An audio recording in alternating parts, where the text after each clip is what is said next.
Welcome, Disciples of Adam, to the final video going over the heavy weapons of the Fallout series. We've come a long way and I will attempt to show as many of these in-game as possible, but unfortunately, I don't have Fallout Brotherhood of Steel, nor am I far enough in Fallout 76 or Tactics to have some of these weapons. At any rate, we have some awesome weapons to talk about, so let's start with the most iconic weapon of the later Fallouts, the Fatman. The Fatman is one of the most well-known and recognizable weapons of the whole series, despite it not being a part of the earlier games. Being introduced in Fallout 3, this mini-nuke lobbing weapon hardly needs an introduction. Notorious for being just as, or more dangerous to the user as the target itself, this weapon uses mini-nukes, whose name and appearance leave little to the imagination. The mini-nuke, which is also referred to in-game once as a micro-nuke, has a limited number in Fallout 3 which sits at 70 possible mini-nukes. The design pulls from the design of the Fatman atomic bomb, which honestly it should since the launcher shares the name.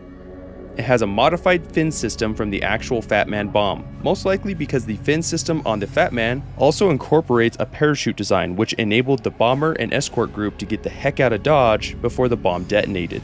Obviously, this is not the case with the mini-nuke, and with an already small launch radius, I don't see how a parachute system would be of any benefit. The ammo is very valuable cap-wise, and whenever I do a playthrough, I always end up with more of these than I really need, because I try to use them sparingly due to their rarity. So back to the weapon itself, it uses a hydraulic system to launch the mini-nuke, using a plunger-like mechanism that will retract for loading and aiming, and then fire forward, launching the mini-nuke down the rails, and hopefully toward an object farther than 50 meters away, otherwise you're probably toast. The launcher sports a yellow tank that would seem to hold pressurized gas that is then used to fire the launcher.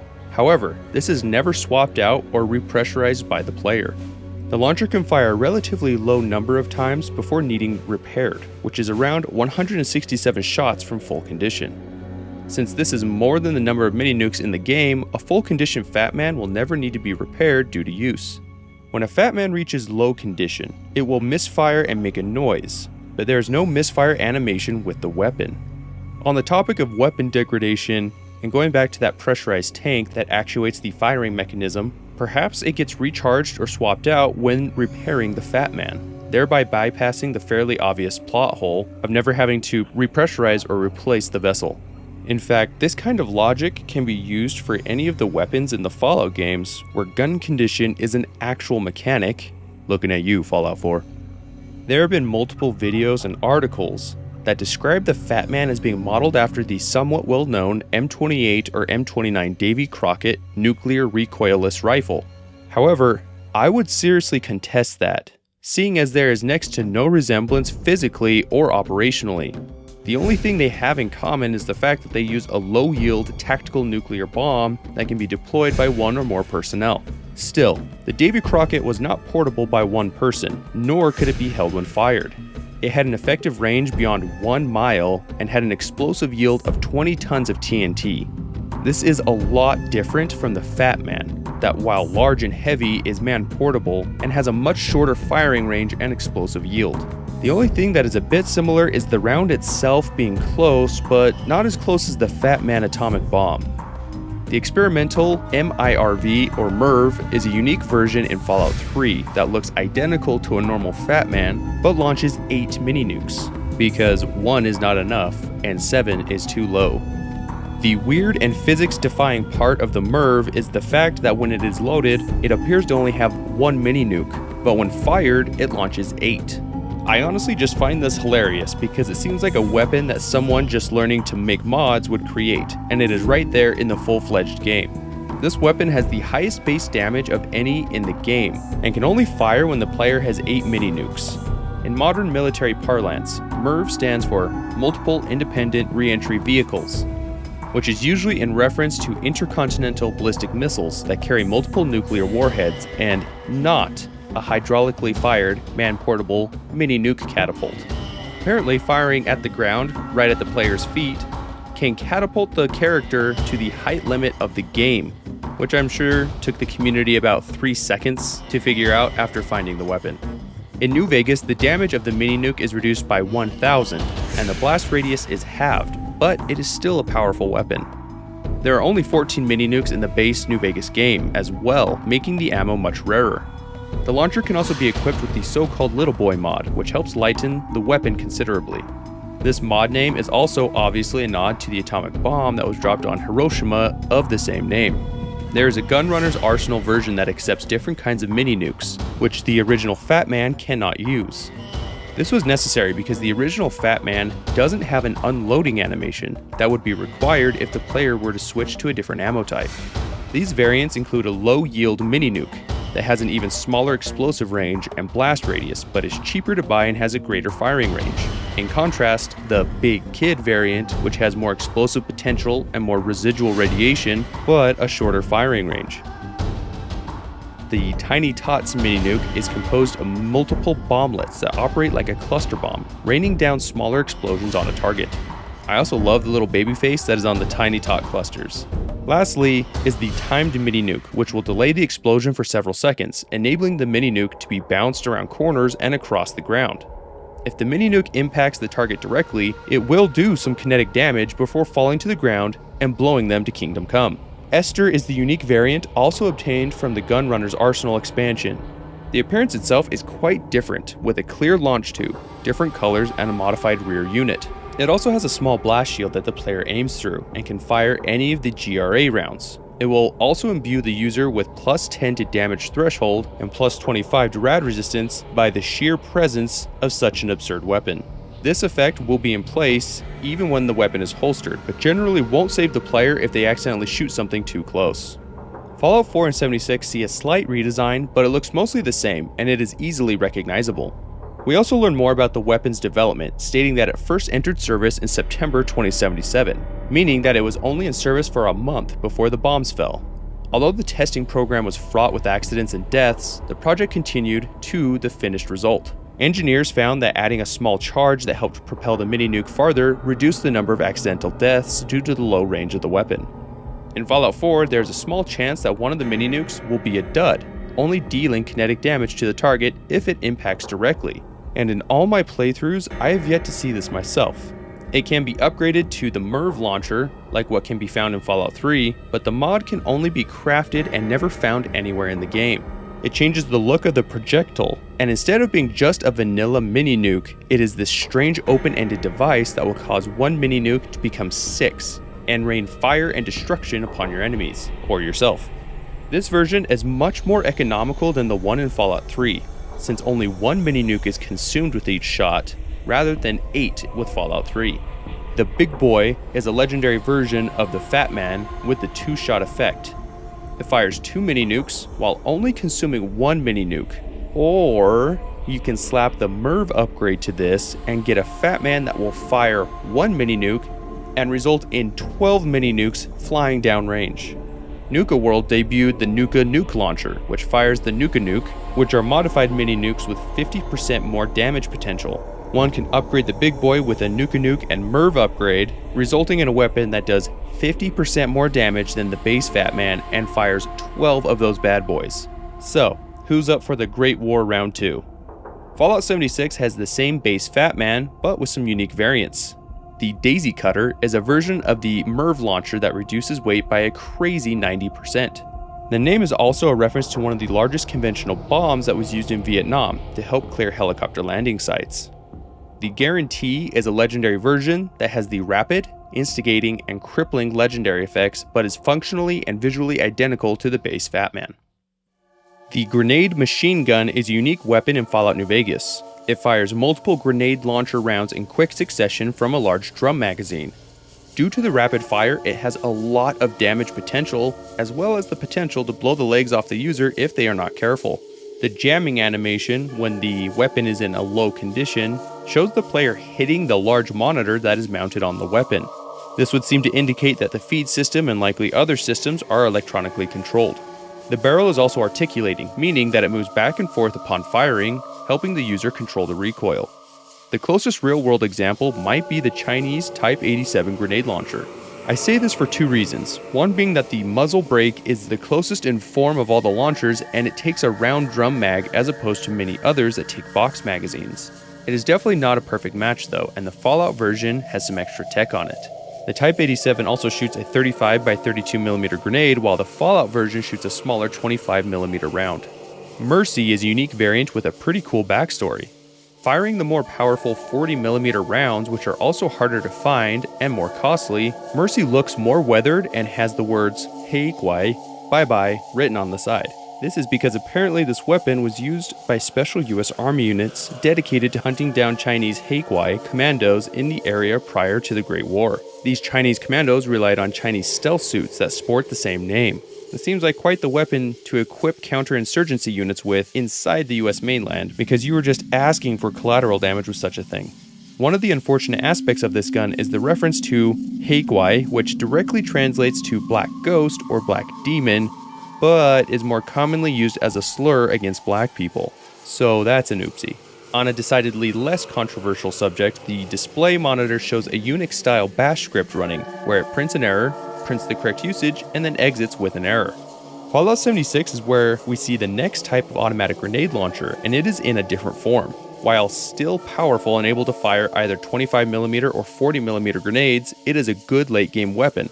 The look changes a lot, however, and it looks remarkably similar to the Daewoo K4 grenade launcher, just dropping the tripod for a large rear handle for the player to hold onto with two hands.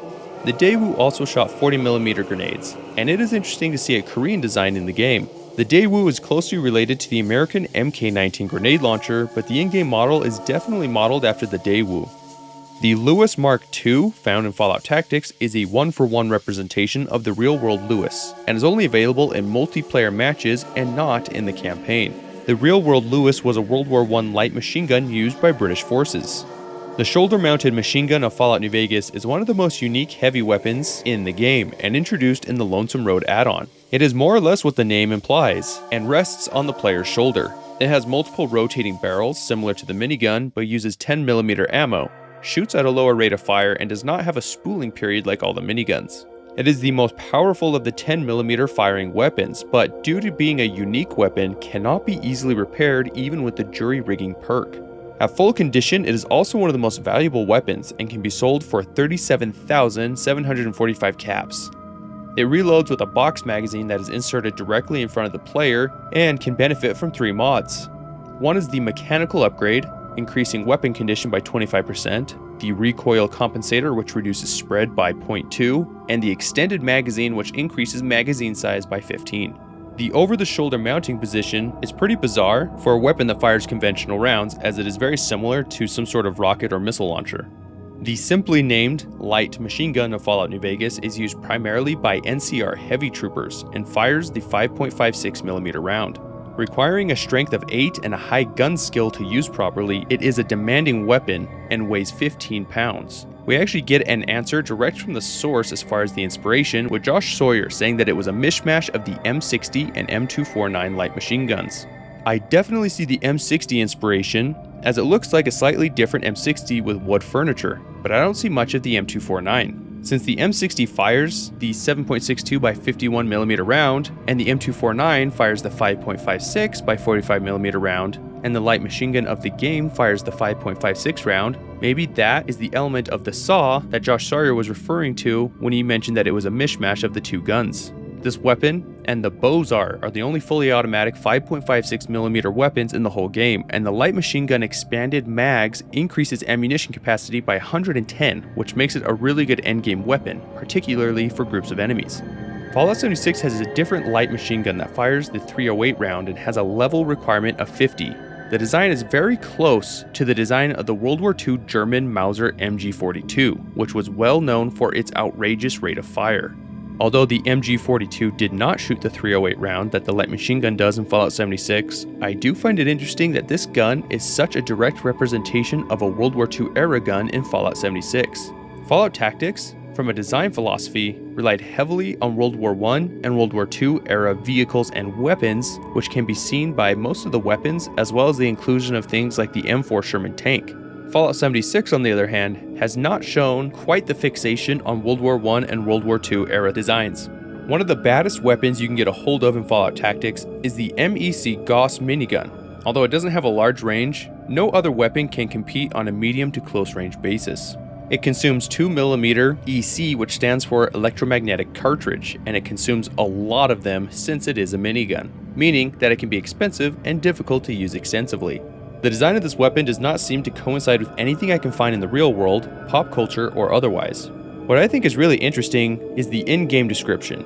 The game describes the weapon as using multiple electromagnetic fields to propel projectiles at a fire rate of 90,000 rounds per minute.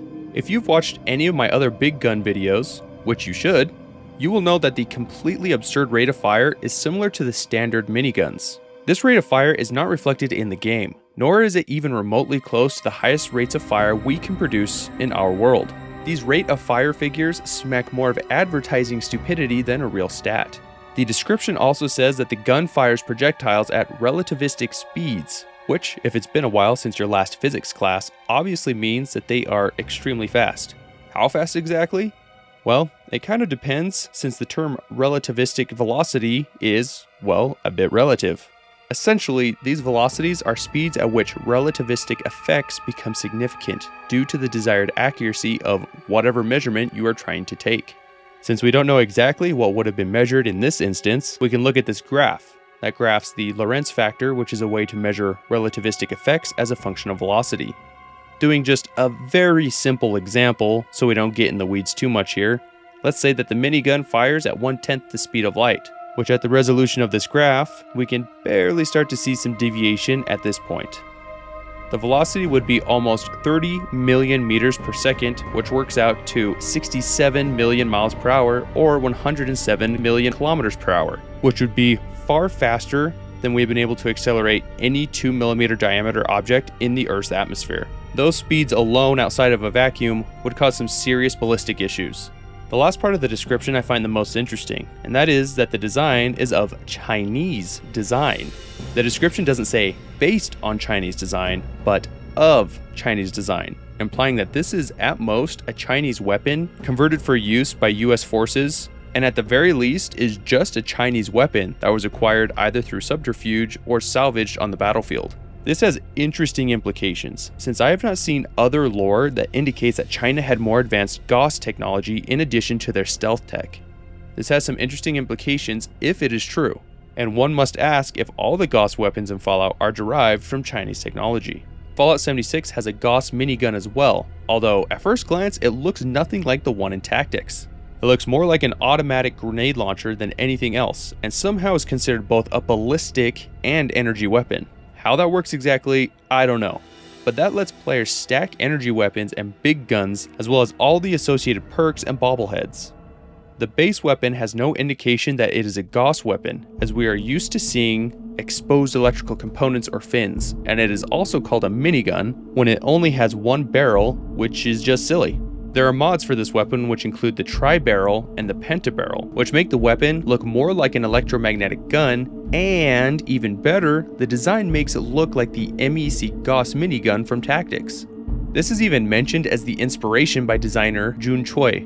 Now, this is not lore at all, I just want to be clear. But if China did have more advanced Gauss tech than the US, then my headcanon is that the base, so-called Gauss minigun in Fallout 76 is the US's homegrown weapon, and the upgraded versions that are superior are copies of the Chinese design. Again, not lore, just headcanon after observing these designs and looking at the lore. The Pepper Shaker is a comical name for a very dangerous weapon in Fallout 76. Needing some time to spool, the weapon is an automatic shotgun that benefits from perks related to shotguns and heavy weapons. Interestingly, it can be modified to not shoot shotgun shells, but fusion cells and plasma cartridges, although it will always retain its buckshot-like effect. As if that wasn't enough, it can be upgraded to have multiple barrels to change the rate of fire to the player's needs. The plan to craft it can be obtained from the Graham's Meat Cook event, hence the name of Pepper Shaker. It has a very unique design, unlike anything except the aforementioned Gauss minigun, where they seem to share a similar base portion of the weapon where the ammunition is fed and the action cycles, although this is definitely not an exact match. Near the end of the list, and here we are, looking at the big guns of Fallout Brotherhood of Steel. Brace yourselves. The incendiary mortar is a weapon that fires gas canisters at the enemy.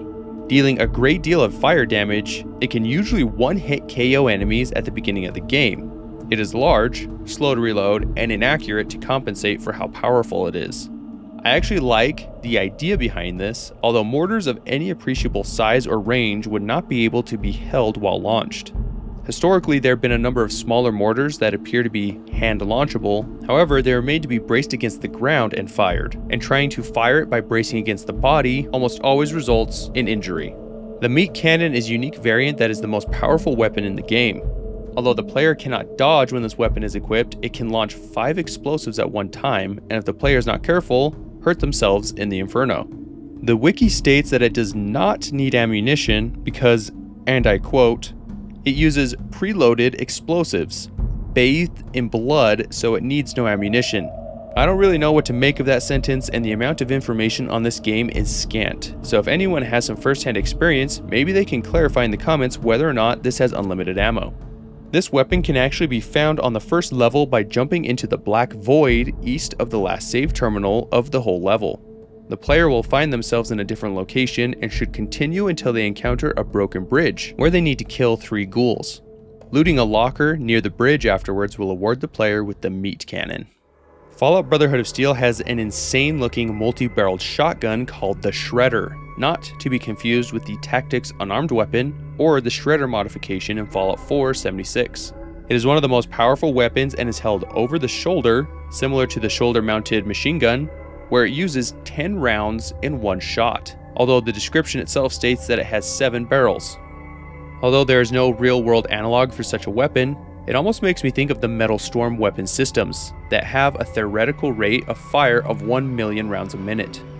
That is a really ludicrous amount and is only achieved by having many barrels and many projectiles nested into each barrel that fire almost instantaneously. You have to admit, Fallout Brotherhood of Steel really took ridiculous to the next level with their weapon designs though. That is the end of this list, but not the end of the video. We have the comment highlights of my last video, The Drinks of Fallout Part 1. First, I would like to say it was entertaining to watch everyone argue what to call soft drinks. We even got some good input from outside the United States.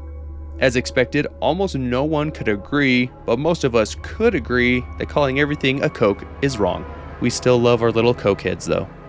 Pignisman7 brought up a good point, saying that the Nuka-Cola victory was likely a limited edition to celebrate the victory of the US in Anchorage. This would definitely make sense as to why it was not as widespread as other variations, and the label on the bottle in Fallout 4 has an American flag, which would definitely support this theory. At this point though, we have yet to have Bethesda confirm this in any of the games. Spartan Seth mentioned something that I only realized in the final edit, but the inventor of Nuka-Cola, John Caleb Bradburton's name was an amalgamation of the inventor of Coca-Cola and Pepsi-Cola, who were John Pemberton and Caleb Bradham, respectively. A few of you mentioned that Nuka-Free, which is simply mixing Nuka-Cola with dirty water, is likely a reference to Pepsi-Free, which was a caffeine-free variant of Pepsi that debuted in the 80s. Pepsi faced allegations of watering down their product to make Pepsi free, which is exactly what is happening with Nuka-Free, so this would definitely make sense. In a similar vein, a lot of you mentioned that Nuka-Cola is likely a reference to New Coke, which was another failed attempt to alter the original drink formula and had to be quickly reversed when public reception was exceptionally poor. The name seems too much of a perfect fit for this not to be the case, although again, this is just inference. Flack the Wolf brought up a good point about how Nuka Shine increases fall speed for the player by explaining that it was probably supposed to reference how frequent or dangerous falling is to people that are intoxicated. And I would have to agree with that assessment. It is a very unique effect and makes the most sense when viewed in this context. Insert Something mentioned that in the rubble in Fallout 3 and New Vegas, you can find Nuka-Cola cans. I was able to confirm that crushed Nuka-Cola cans exist in Fallout New Vegas, as well as references in Fallout 2 that mention the player dodging cans of Nuka-Cola from an ornery Nuka-Cola machine. This does confirm that they exist in the Fallout universe, but may suggest that they never caught on like the bottles for whatever reason. Fallout Tactics uses ring pulls as their form of currency in the Chicago area, although it isn't clear whether these came from cans of Nuka-Cola or some other canned beverage. Soul Garbett had a really keen observation. mentioning that a song in Fallout 76 called Jukebox Saturday Night by Glenn Miller has a line in it that specifically mentions Coke in the line, making one Coke last us till it's time to scram. So in the absence of any other specific mention, we can assume Coca-Cola did, at least at one time, exist in the Fallout universe. This is far from official confirmation, but previously the only so-called evidence we had came from Fallout 4 in a loading screen that mentioned that Nuka-Cola changed their bottle shape because a rival corporation successfully sued for patent infringement. Since they are definitely copying the Coca-Cola bottles in all games prior to 4, it seems the most logical that Coca-Cola was the unnamed corporation referenced in this loading screen. And that is it. I will see you in my next video, with some improvements to the channel that I hope at least some of you will appreciate. Stay safe and happy, and may Adam watch over you.